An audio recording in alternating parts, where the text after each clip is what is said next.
નમસ્કાર, શ્રીજી રસોઈમાં આપ સૌનું ખૂબ ખૂબ સ્વાગત છે। તો સોડા કે ઈનોના ઉપયોગ વગર આજે આપણે લીલા વટાણામાંથી એકદમ ક્રિસ્પી અને અંદરથી સોફ્ટ જાળીદાર એવા વડા બનાવીશું। સૂજી અને બેસનના ઉપયોગ વગર આ વડા જે છે એ ખાવામાં બહુ જ ક્રિસ્પી અને ટેસ્ટી એવા લાગે છે। તો ચલો બનાવવાનું શરૂ કરીએ। તો સૌપ્રથમ મિક્સરના એક વાસણમાં 1 કપ જેટલા કાચા લીલા વટાણા લેવાના છે। તો પાણી ઉમેર્યા વગર વટાણાને ગ્રાઇન્ડ કરી લેવાના છે। એકદમ સ્મૂથ પેસ્ટ નથી બનાવવાની અને બહુ અધકચરા પણ નથી રાખવાના। તો આ રીતની વટાણાની પેસ્ટ આપણે રેડી કરી લેવાની છે। તો બાફેલા વટાણાનો ઉપયોગ નથી કરવાનો, કાચા જ વટાણા લેવાના છે। હવે એક પેસ્ટ બનાવવા માટે કડાઈમાં 1 ટેબલસ્પૂન જેટલું તેલ લેવાનું। બની શકે તો નોનસ્ટિક વાસણનો જ ઉપયોગ કરવાનો। તેલ ગરમ થાય એટલે અડધી ટીસ્પૂન જેટલી હિંગ ઉમેરી દેવાની। 2 ચમચી જેટલી આદુ અને લસણની પેસ્ટ ઉમેરેલી છે। જો તમે લસણ ન ખાતા હો તો સ્કીપ કરી દેવું। તો વધારે નહીં પણ હળવી એવી લસણની સુગંધ આવે, સતળાઈ જાય એટલે આપણે અહીં 1.5 કપ જેટલું પાણી ઉમેરવાનું છે। તો થોડુંક મેઝરમેન્ટને ફોલો કરવાનું। કિચનમાં રાખેલું કોઈ પણ વાટકો મેઝરમેન્ટ માટે સેટ કરી દેવાનું।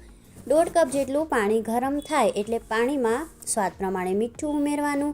1 ટેબલસ્પૂન જેટલી ખાંડ અને 1 ટેબલસ્પૂન જેટલો લીંબુનો રસ ઉમેરવાનો।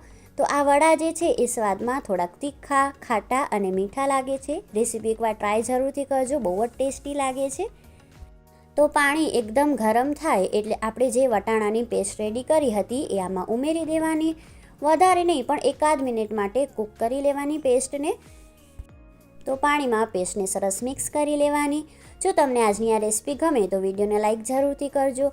હજી સુધી ચેનલને સબસ્ક્રાઈબ ન કર્યું હોય તો ચેનલને સબસ્ક્રાઈબ પણ કરજો। બેલ આઇકનનું બટન પ્રેસ કરવાનું નહીં ભૂલતા, જેથી કરીને આવી જ રેસીપીના નોટિફિકેશન્સ મળતા રહે। 1 ટેબલસ્પૂન જેટલું ધાણા જીરું પાવડર, ચપટીક જેટલો જ ગરમ મસાલો ઉમેરેલો છે।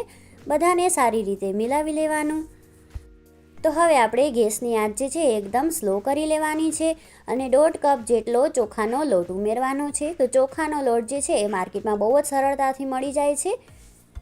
તો મિલાવતા 2 થી 3 બેચમાં ચોખાનો લોટ ઉમેરવાનો, બધો લોટ એકસાથે નહીં ઉમેરી દેવાનો।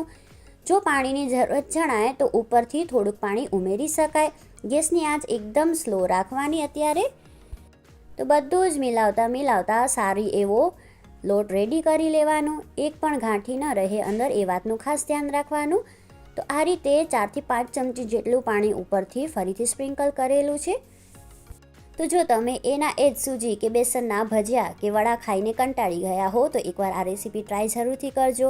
ફટાફટ પણ બની જાય છે, બહારથી એકદમ ક્રિસ્પી। સોડા કે ઈનોના ઉપયોગ વગર અંદરથી સોફ્ટ અને જાળીદાર બને છે।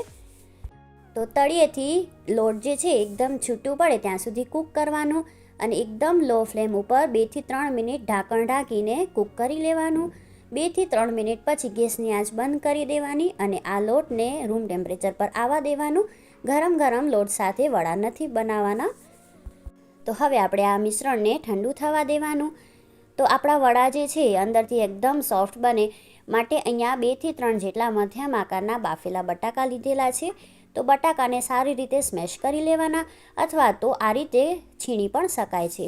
તો જે ચોખા અને વટાણાની પેસ્ટ રેડી કરી હતી એ એકદમ ઠંડી થઈ ગઈ છે। 6 થી 7 જેટલા તીખા લીલા મરચાંની પેસ્ટ ઉમેરેલી છે। જો તમને લાલ મરચું પાવડર ગમે તો તમે લાલ મરચું પાવડર પણ ઉમેરી શકો છો।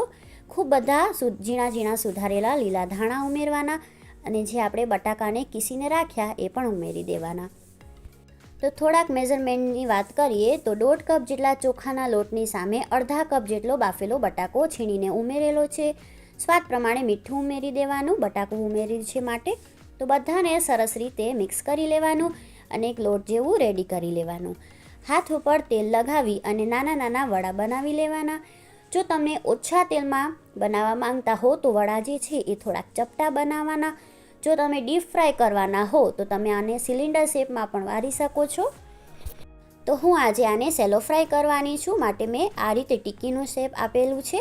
નાના મોટા તમને જે શેપ પસંદ આવે એ શેપમાં વડા બનાવી લેવાના।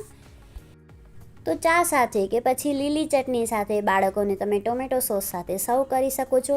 બહુ જ ટેસ્ટી લાગે છે। શિયાળામાં લીલા વટાણા બહુ જ સરસ મળતા હોય છે। તો આ રીતે અલગ ડિશ બનાવીને આપણે વટાણા યુઝ કરી શકીએ છીએ। હવે એક પોળા વાસણમાં તેલ લઈ લેવાનું। તેલ ગરમ થાય એટલે આ વડા આમાં ઉમેરી દેવાના.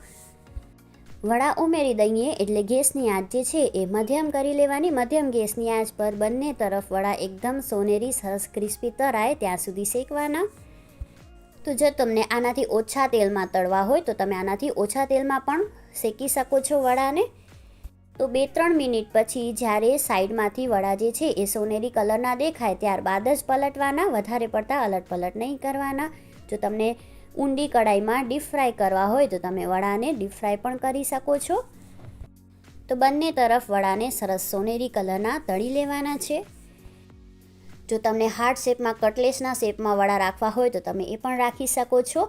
તો વડા જે છે એ સરસ બંને તરફ સોનેરી કલરમાં તરાઈ ગયા છે, એકદમ ક્રિસ્પી બની ગયા છે. તો તેલમાંથી નીકાળી લેવાના અને કોઈ પણ આવા જાળીવાળા વાસણની ઉપર ટ્રાન્સફર કરી દેવાના. ડાયરેક્ટ ટિશ્યુ પેપર ઉપર નહીં રાખવાના. જાળીવાળા વાસણમાં તેલ પણ નીતરી જાય છે અને વડા જે છે એ ક્રિસ્પી જ રહે છે. જાળીવાળા વાસણ પર તળેલી વસ્તુ રાખવાથી કોઈ પણ તળેલી વસ્તુ જે છે એ નીચેથી સોગી નથી થતી. આશા રાખું છું તમને આજની આ રેસીપી પસંદ આવી હશે. વિડીયોને લાઈક જરૂરથી કરજો. ફરી મળીશું એક નવી રેસીપી સાથે. ત્યાં સુધી આવજો.